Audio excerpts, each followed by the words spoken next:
नमस्कार। आपका अखबार के YouTube चैनल पर आपका स्वागत है। मैं हूं प्रदीप सिंह। गृह मंत्री अमित शाह पिछले दिनों राजस्थान के दौरे पर थे।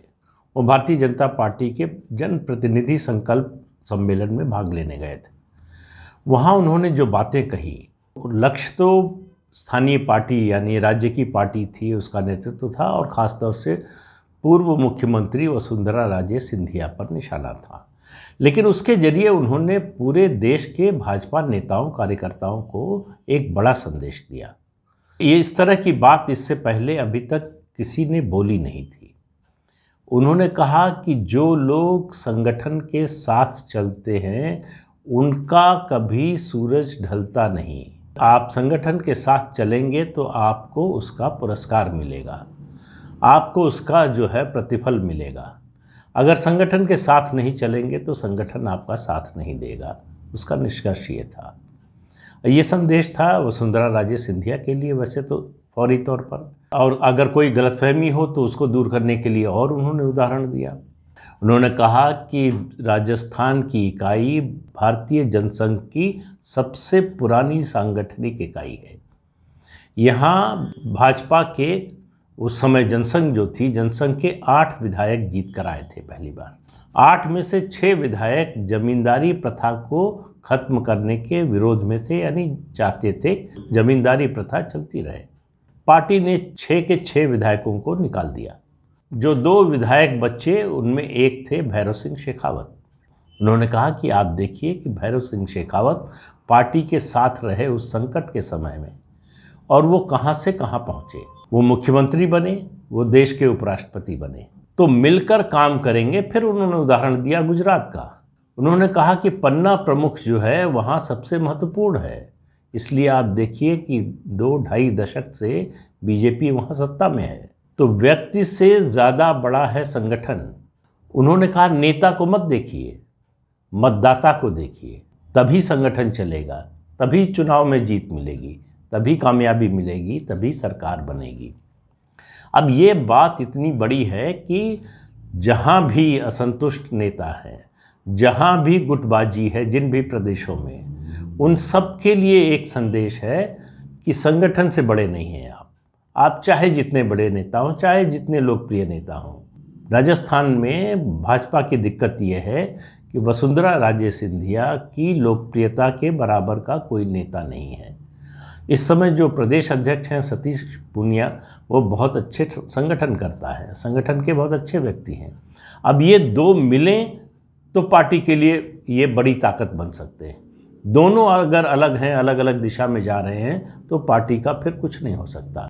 पिछले लगभग 3 सालों में 8 विधानसभा उपचुनाव हुए हैं। बीजेपी राजस्थान में सिर्फ 1 जीती है, और इनमें से किसी उपचुनाव में वसुंधरा राजे सिंधिया चुनाव प्रचार के लिए पार्टी का नहीं गई। हालांकि अभी विधानसभा उपचुनाव हुए, उसमें पार्टी की हार के बाद वो 4 दिन की देवदर्शन यात्रा पर गई। अलग से एक पैरेलल संगठन जैसा बन गया है। ये सब पार्टी हाईकमान के नज़र में है। पार्टी के सामने लंबे समय से, बल्कि कहें 2018 के चुनाव के बाद से खास तौर से ये समस्या है कि वसुंधरा राजे सिंधिया को भावी मुख्यमंत्री के रूप में प्रोजेक्ट किया जाए या नहीं किया जाए। एक डर ये है कि अगर ऐसा नहीं हुआ तो वो पार्टी से निकल सकती हैं, अपनी कोई क्षेत्रीय पार्टी बना सकती हैं। इसकी तैयारी भी कहते हैं उन्होंने की थी। मैंने एक वीडियो में आपको बताया था कि पार्टी का रजिस्ट्रेशन कराने की भी तैयारी हो गई थी। लेकिन माना ये जा रहा था कि पार्टी या तो उनको साफ साफ कह देगी कि हम आपको मुख्यमंत्री पद का उम्मीदवार नहीं बनाएंगे, या ये घोषणा हो जाएगी कि उनको बनाएंगे। तो माना जा रहा था कि वसुंधरा राजे जिस तरह का दबाव डाल रही हैं, उपचुनाव हरवाने में एक तरह से पार्टी की उन्होंने चुनाव हरवाने की कोशिश की, हरवा भी दिया, और जिस तरह के झगड़े रोज़ हो रहे हैं संगठन और उनके बीच में, उससे पार्टी की छवि भी खराब हो रही है, पार्टी की स्थिति भी खराब हो रही है, पार्टी का जनाधार भी उससे प्रभावित हो रहा है। तो उम्मीद थी कि अमित शाह जाएंगे तो कोई 2 टूक फैसला सुना कर आएंगे, लेकिन उन्होंने ऐसा नहीं किया। उन्होंने वसुंधरा राजे सिंधिया के लिए दरवाज़ा खुला भी रखा और बंद भी किया। दरवाज़ा खुला रखा ये कह के कि सामूहिक नेतृत्व में चुनाव लड़िए, सब लोग मिलकर चुनाव लड़िए। उन्होंने कहा मुख्यमंत्री बनने के बारे में मत सोचिए, उसका फैसला पार्टी करेगी, और चुनाव प्रधानमंत्री नरेंद्र मोदी के नेतृत्व में होगा। तो एक बात स्पष्ट कर दी कि भारतीय जनता पार्टी 2023 के विधानसभा चुनाव में किसी को मुख्यमंत्री के रूप में राजस्थान में पेश करके चुनाव नहीं लड़ेगी। तो वसुंधरा राजे सिंधिया के लिए उन्होंने दरवाज़ा खुला और बंद दोनों रखा है। उन्होंने उस बैठक में वसुंधरा राजे की तारीफ की, उनकी सरकार के कामकाज की तारीफ की और ये संदेश दिया कि अगर आप पार्टी के साथ मिलकर चलेंगी तो 2023 में आपके मुख्यमंत्री बनने की संभावना खत्म नहीं हुई है, लेकिन अगर पार्टी के साथ मिलकर नहीं चलेंगी तो आपके राजनीति का सूर्य अस्त हो सकता है। ये इस तरह का दो टूक इससे पहले जो है भारतीय जनता पार्टी का जो कल्चर था उसमें कोशिश होती थी कि जो नाराज़ है या जो तेवर दिखा रहा है या जो लोकप्रिय नेता है उसके सामने पार्टी झुक जाती थी, उसके दबाव में आती थी। हालांकि ऐसे भी अवसर आए हैं जब नहीं आई है। बहुत से नेताओं का उदाहरण है, शंकर सिंह वाघेला का है, कल्याण सिंह का है, उमा भारती का है, लेकिन एक लॉन्ग रोप इन लोगों को बड़ी लंबी जो है रोप दी गई कि सुधर जाएं, फिर मान जाएं। ये कोशिश होने जब सब कोशिशें खत्म हो गई तब ये कदम उठाए गए, लेकिन अभी ऐसी कोई स्थिति आई नहीं थी। राजस्थान में ये बात कहने के बाद ये पूरे देश के भारतीय जनता पार्टी के नेताओं कार्यकर्ताओं के लिए संदेश है कि पार्टी के लिए संगठन महत्वपूर्ण है, व्यक्ति नहीं। ये उत्तर प्रदेश के भी कुछ महत्वाकांक्षी नेताओं के लिए संदेश है, जो समय समय पर जिनकी महत्वाकांक्षा जागती रहती है, जो ये संदेश देने की कोशिश करते हैं कि कुछ बदल सकता है या वो बदलाव ला सकते हैं संगठन में, नेतृत्व में, उन लोगों के लिए भी संदेश है। ये संदेश महाराष्ट्र के लिए भी है, जहां जिस तरह से आपसी गुटबाजी जो है वो पार्टी को उसने नुकसान पहुंचाया, विधानसभा चुनाव में भी और उसके बाद भी हो रहा है। इसके अलावा जहां भी इस तरह की स्थिति है, ये त्रिपुरा पार्टी इकाई के लिए भी संदेश है। कुल मिलाकर बात यह है कि भारतीय जनता पार्टी एक कैडर बेस्ड पार्टी है, विचारधारा पर आधारित पार्टी है। यहाँ व्यक्तियों का महत्व है लेकिन संगठन से ज़्यादा नहीं। संगठन के साथ चलने से ही आप संकल्प से सिद्धि तक की यात्रा पूरी कर सकते हैं। अगर आप संगठन के साथ नहीं चलना चाहते, अपना रास्ता अपनाना चाहते हैं, तो आप स्वतंत्र हैं, संगठन फिर आपका साथ नहीं देगा। राजस्थान में जो वसुंधरा राजे को संदेश दिया गया है, अब उनके लिए मुश्किल पैदा हो गई। देखिए, अगर पार्टी दो टूक कहती कि हम आपको मुख्यमंत्री पद का उम्मीदवार नहीं बनाएंगे तो उनके सामने बाहर जाने का रास्ता खुला था, लेकिन पार्टी ने वो रास्ता बंद कर दिया। ये नहीं कहा कि हम आपको नहीं बनाएंगे, लेकिन ये भी नहीं कहा कि हम बनाने जा रहे हैं। कुल मिलाकर स्थिति ये है कि पार्टी सामूहिक नेतृत्व के सिद्धांत के आधार पर चले और इस पूरे आयोजन में और उनकी पूरी यात्रा में केंद्रीय जल संसाधन मंत्री गजेंद्र सिंह शेखावत उनके साथ थे।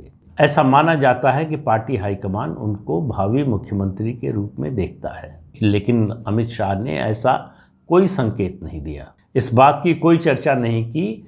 ये पूरा मुद्दा उन्होंने चुनाव के बाद के लिए टाल दिया। लेकिन अमित शाह ने जो बात कही वो केवल राजस्थान तक सीमित नहीं है, ये प्रदेशों तक सीमित नहीं है, ये राष्ट्रीय स्तर के लिए भी है। पार्टी में ऐसे नेताओं की कमी नहीं है जिनकी समय समय पर महत्वाकांक्षा जागती रहती है। आपको याद होगा 2014 के लोकसभा चुनाव से पहले एक 160 क्लब था बीजेपी में, जिसका मानना था कि बीजेपी को 160-65 सीटें ही मिलेंगी और गठबंधन की सरकार बनानी पड़ेगी।